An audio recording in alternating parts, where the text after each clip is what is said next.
যখন কোনো কাজকর্ম থাকে না তখন কিন্তু নিজেকে খুবই বিরক্তিকর লাগে, তাই জন্য আমিও বসে না থেকে ভাবলাম নিজের ঘরটাকে একটু পরিষ্কার করি। তো অনেক দিন ধরেই ভাবছিলাম ঘরের পর্দাগুলো কাচবো, তো সেইভাবে সময় হয়ে ওঠেনি, তাই জন্য কিন্তু কাচাও হয়নি। তো তারপর দেখো চলে এসেছিলাম মায়েদের ঘরে বিছানাটা গোছাতে। তো এখানে দেখো বিছানা গোছানো হয়ে গেছে। আরে কি বলে তো, সংসারে অনেকই কাজ থাকে, তবুও সবটা শেয়ার করা হয় না, যেটুকু ভিডিও করি সেটুকুই শেয়ার করি। তো চলো এখন পর্দাগুলো কাচার জন্য নিয়ে যাই।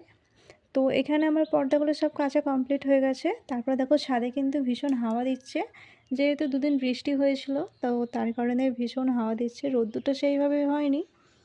তো দেখো এখানে সব পর্দাগুলো দিয়ে দিয়েছিলাম। তারপর আমার অবস্থা দেখো। তো চলে এসেছিলাম নিচে, আর এখানে দেখলাম রান্নাবান্না সব হয়ে গিয়েছিলো। তো চলো দুপুরের মেনুটাও শেয়ার করে নিই। আজকে দুপুরে রান্না হয়েছিল ভাত, মাছ দিয়ে আলু দিয়ে ঝোল, লাউ শাক পোস্ত, আর হয়েছিল পাট শাক ভাজা। তো আমার এই ছোট্ট মিনি ব্লগটা তোমাদের কেমন লাগলো তোমরা কিন্তু অবশ্যই কমেন্ট করে জানিও। দেখা হবে নেক্সট